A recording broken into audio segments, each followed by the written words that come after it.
Excited to do an explanation of what I consider to be, in all honesty, the most hated sign, Gemini. This is not without reason. I can see people's reasoning, but I feel like we need to hash out Gemini, why Geminis are the way they are, the meaning of Gemini, Gemini characteristics and traits. We're gonna go through all things Gemini. So whether you like Geminis, whether like me, you have very little interaction with them because you're not that much like them, or you are Gemini yourself, you can learn why they are the way they are and all things Gemini here. So when we think about a sign, there are multiple things that go into why a sign behaves and means the things that they do. The first one is the time of year associated with that sun sign. So Gemini is the transition between spring and summer. Things are heating up, things are bubbling up, and more is growing or increasing than is being refined or weeded out. So automatically Gemini is associated with more and with growth and with bubbling up than it is with refinement, with going inward, or with limiting. So automatically that kind of lends itself towards someone who's going to give a lot, talk a lot, be more outward rather than like refining, limiting, filtering out things. Secondly, Gemini is ruled by Mercury, the planet of communication. So it is the outward, bubbly, go, go, go sign of Mercury communication. That means that in its traits, in its behaviors, it is going back to logic, intellect, and mercurial kind of speech and communication. The other sign ruled by Mercury is Virgo, but Mercury with Virgo is more of the limiting, editing, like editorial refinement side of Mercury, where it's eloquent, it's concise. Gemini is more brainstorm, word vomit Mercury. So that's the first kind of theme of the two things going on there. And finally, it is also a mutable sign. Mutable signs are Gemini, Virgo, Sagittarius, and Pisces, the transitions between seasons. They're flexible, adaptable, and able to change easily. So all of these things together, it's an air sign. Also, it's an air sign, which is cerebral, social, intellectual, ruled by Mercury, cerebral, social, intellectual, logical, mutable, which is changeable, flexible, and also that time of year that things are increasing lends itself towards quite a I'm imagining like a Pac-Man of just words and thoughts. So Gemini's energy has a ton of verbal activity, a ton of verbal push, a ton of mental chatter, and things that they are kind of like, if there's anyone in the zodiac who's just throwing things at the wall and throwing spaghetti at the wall and seeing if they're sticking, it's Gemini with ideas, thoughts, and behavior. Now, Gemini is not like Sagittarius where they're necessarily the most spontaneous or adventurous with activities. They're more so the ones that want to talk, they want to get to the bottom of the discussion, and they want to flesh things out. Because Gemini is so mental, I think that their amount of activity in what they say, they might not take as seriously as others because their mental activity and output is so high that they might say a lot, they might talk a big game, they might hypothesize, and that hypothesization might come across as doctrine to some people. So what I found is that with Geminis, they're saying so much and they're blessing me with those thoughts and that consideration. That doesn't necessarily mean that they're actually taking seriously what they're always saying, because they're mostly just like, I don't want to say hearing themselves talk, that's more Leo, that's more like the heavy Leo people. Gemini, it's more wanting to translate their thoughts into ideas, and hearing them out loud helps them digest. With that, they might not always say things that they stick on being serious around. I find Geminis very smart generally, very intriguing, very clever. If there's a sign that's clever, it's Gemini. They can weasel their way out of a situation, they can convince people, they can word vomit bullshit and have people convinced. They're very good at, like I've said a few times now, throwing spaghetti at the wall and seeing what sticks and not giving up. They're not overly self-conscious, I would say. They're self-aware but not self-conscious like Virgo, where it's like, oh my god. They're more just like, let me say this, say that, let me go for it. Because of that, I think that also people can find them charming in a way that's misleading, because they, like all air signs, they might not realize that their flirtation, their charisma leads people on who take that very personally. So with Geminis, I like to remind myself and other people who are a little more earth, water heavy that might take it personally, that Geminis are not being flirtatious. Sometimes they're not being flirtatious, charismatic, giving you attention because they actually like you. They learn about themselves through wordplay and through being able to communicate with another person. Like Gemini is the twins, it's the two sides. So often there's an internal dialogue going on, and when they can put that out into the world, it helps them know a lot more about themselves and process information a lot better. So I find that with Geminis, it's often like they're thinking in hypotheticals, or they're thinking about things that they want to bounce off of me. So if you're a Gemini and you invite me to something, you know I confirm with you like 2 times before. We gotta confirm, because you're gonna be off in another world. You're gonna be off considering shit. I don't know if you meant it. I don't know if you're gonna do that.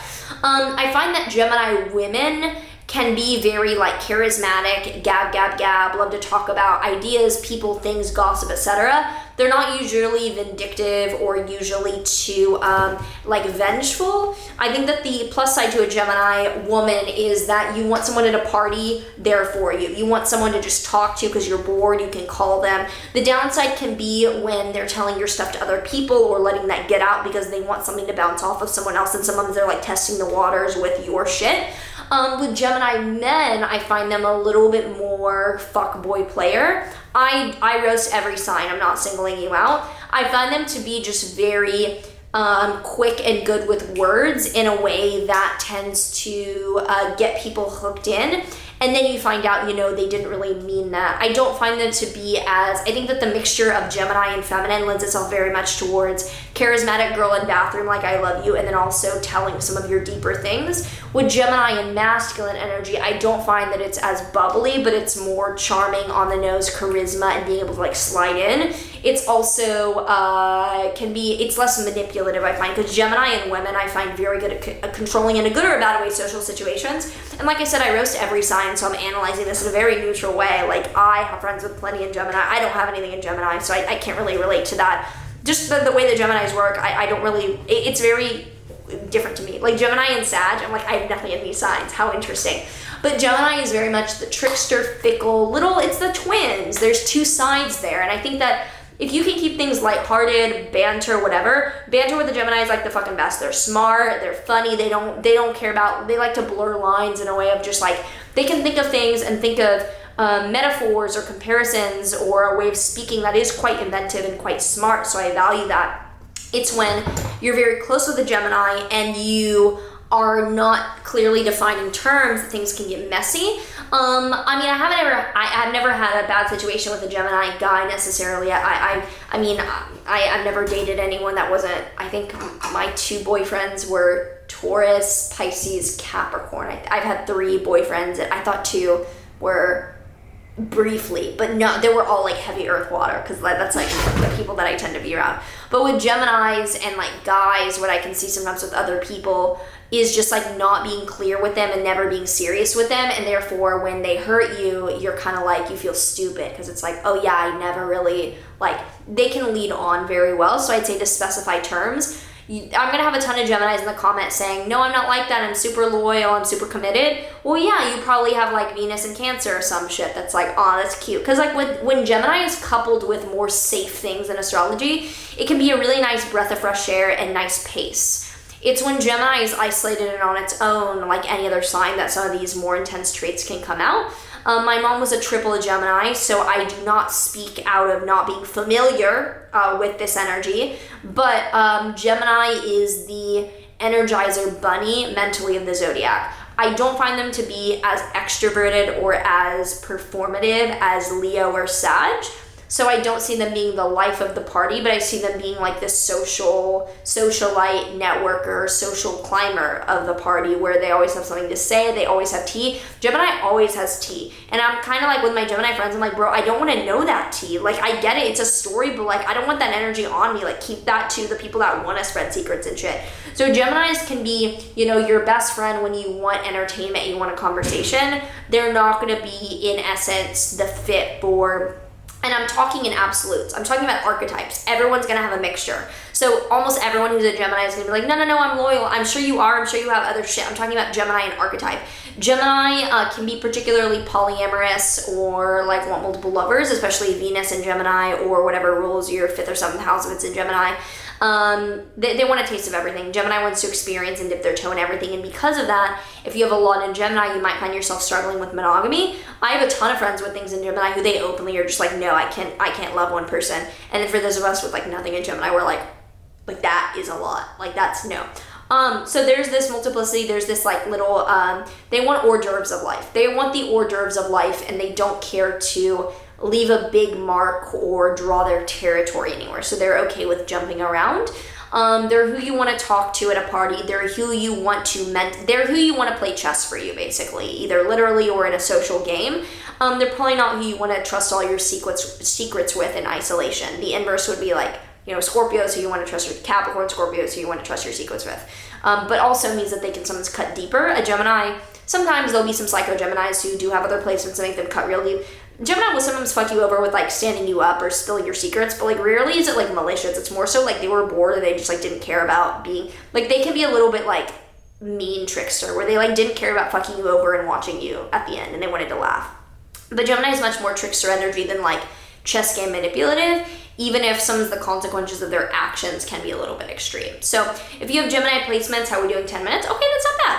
I usually like to do videos between 10 and 15 minutes, so I didn't see that thing. Just on point with my Virgo mind, I guess. I don't have any Gemini to help me out there. If you have Gemini or have any thoughts around Gemini, please let me know in the comments below so we can discuss all of our traumas or our experience with Geminis. I give them a lot of shit just because I'm so different than them, but like I don't hate or love any other sign more than another, unless it's like my compatibility. That's different because we all have our preferences, but like innately, it's always like 13-year-olds that actually take this shit personally. Like we all have a mixture, it's all neutral, it's all is what it is. So yeah, see you guys in the next one, which will be a Cancer season. Oh, my favorite. So I do have a favorite when it comes to like my actual personal preferences, but when it comes to doing a video or like commentary, I could give a shit. I don't pull up a chart and care about the person. You know what I mean? It's like their signs or their signs. I don't care. But yeah, we'll see. Also, I do readings down below if you want me to look at your chart. But I say I don't care about the person in terms of I don't give a value judgment. I care about the people I read for. I just don't give a value judgment to anything in a chart. I'm just reading. I'm neutral. Readings down below, courses down below, passive stuff down below, lots of stuff down below. Check it out. I will see you in the next one. This is Iris, by the way. Iris, say hi. Yay!